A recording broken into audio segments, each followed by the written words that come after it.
अखेर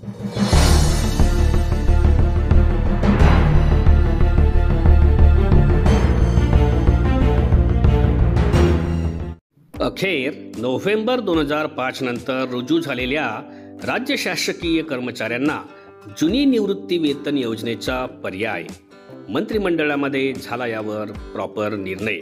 तर नमस्कार मित्रमैत्रिणींनो, मी आहे तुमचा दोस्त आणि या चॅनलचा होस्ट मनोहर, आणि आपण बघत आहात माझं यूट्यूब चॅनल एज्युकेशनल मनोहर।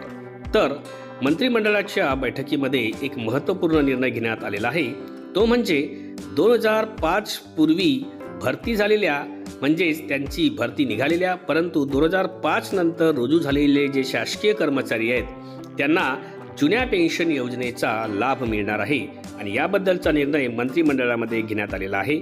याबद्दलच आज सविस्तर माहिती आपण पाहणार आहोत।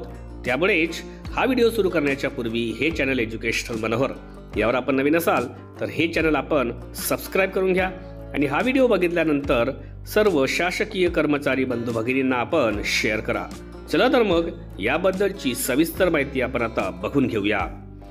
दिनांक 1 नोव्हेंबर 2005 पूर्वीच्या जाहिरातीनुसार राज्य शासन सेवेत दिनांक 1 नोव्हेंबर 2005 रोजी अथवा त्यानंतर शासन सेवेत रुजू झालेल्या राज्य शासकीय अधिकारी किंवा कर्मचाऱ्यांना जुन्या निवृत्ती वेतन योजनेचा म्हणजेच ओल्ड पेन्शन ऑप्शन पर्याय देण्याचा निर्णय आज दिनांक 4 जानेवारी 2024 रोजी झालेल्या मंत्रिमंडळाच्या बैठकीत घेण्यात आलेला आहे। सदर बैठकीच्या अध्यक्षस्थानी माननीय मुख्यमंत्री एकनाथ शिंदे हे होते। वर नमूद शासकीय अधिकारी व कर्मचाऱ्यांना केंद्र शासनाच्या धर्तीवर महाराष्ट्र नागरी सेवा निवृत्ती वेतन नियम 1982, महाराष्ट्र नागरी सेवा निवृत्ती वेतनाचे अंश राशीकरण 1984 व सर्वसाधारण भविष्य निर्वाह निधी GPF व आनुषंगिक नियमाच्या तरतुदी लागू करण्यासाठी एक वेळ पर्याय म्हणजेच वन टाइम ऑप्शन देण्यात येत आहे। संबंधित राज्य शासकीय अधिकारी आणि कर्मचारी यांनी जुनी निवृत्ती वेतन म्हणजेच ओल्ड पेन्शन व त्या आनुषंगिक नियम लागू करण्याचा हा पर्याय याचा शासन निर्णय प्रसिद्ध झाल्यापासून 6 महिन्यांच्या कालावधीत देणे बंधनकारक असणार आहे।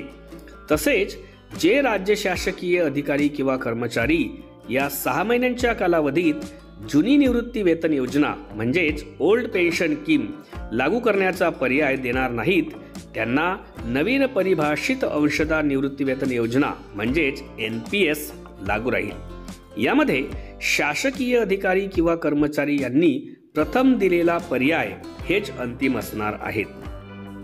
जुनी निवृत्ती वेतन व आनुषंगिक नियम लागू करण्याचा पर्याय हा संबंधित अधिकारी व कर्मचाऱ्यांनी त्यांच्या नियुक्ती प्राधिकाऱ्याकडे सादर करावा। हा कर्मचारी जुनी निवृत्ती वेतन व आनुषंगिक नियम लागू होण्यास पात्र झाल्यास तशा पद्धतीचे कार्यालयीन ज्ञापन संबंधित नियुक्ती प्राधिकाऱ्याने पर्याय प्राप्त झाल्याच्या दिनांकापासून 2 महिन्यांच्या आत द्यावे।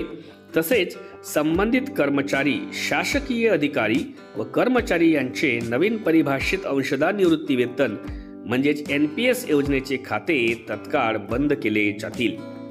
जे अधिकारी व कर्मचारी जुनी निवृत्ती वेतन म्हणजेच ओल्ड पेन्शन व आनुषंगिक नियम लागू करण्याचा पर्याय निवडतील त्या अधिकारी किंवा कर्मचारी यांचे भविष्य निर्वाह निधीचे GPF खाते उघडण्यात येईल व सदर खात्यात नवीन परिभाषित अंशदार निवृत्ती वेतन खात्यातील NPS त्यांच्या हिश्श्याची रक्कम व्याजासह जमा करण्यात येईल, असेही निर्देश देण्यात आलेले आहेत। यामध्ये जुनी निवृत्ती वेतन OPS व त्या आनुषंगिक नियम हा पर्याय स्वीकारणाऱ्या अधिकारी व कर्मचाऱ्यांच्या नवीन परिभाषित अंशदार निवृत्ती वेतन खात्यातील म्हणजेच NPS राज्य शासनाच्या हिश्श्याची रक्कम व्याजासह राज्याच्या एकत्रित निधीत वळती करण्यात येईल।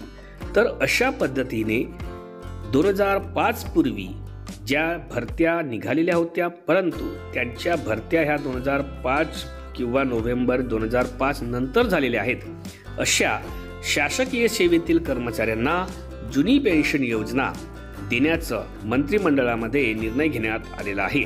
याबद्दलचीच माहिती आजच्या व्हिडिओमध्ये आपण पाहिलेली आहे।